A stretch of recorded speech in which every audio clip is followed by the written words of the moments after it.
இந்தியாவில் குடியரசு தினத்தன்று குடியரசுத் தலைவரும் மாநில கவர்னர்களும் கொடியேற்றுவது வழக்கம்.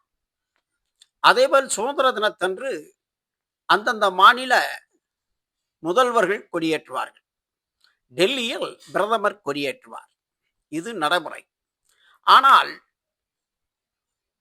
மகாராஷ்டிராவின் கவர்னர் தமிழகத்தில் கூடுதல் கவர்னராக பொறுப்பேற்று செப்டம்பர் 2ஆம் தேதி 2016 முதல் அக்டோபர் 6ஆம் தேதி 2017 வரை பொறுப்பு வகித்த நிலையில் டிசம்பர் 5ஆம் தேதி 2016 ஜெயலலிதா காலமானார். இதையடுத்து பொறுப்பு முதல்வராக ஓ பன்னீர்செல்வம் பொறுப்பேற்றார். ஆனால் 2017 குடியரசு தினத்தன்று சி வித்யாசாகர் ராவ் மகாராஷ்டிரா சென்று விட்டதால் தமிழகத்தில் குடியரசு தினத்தன்று மாநில முதல்வரே கொடியேற்றிய அதிசயம் இந்திய வரலாற்றில் முதல் முறையாக நடைபெற்றது.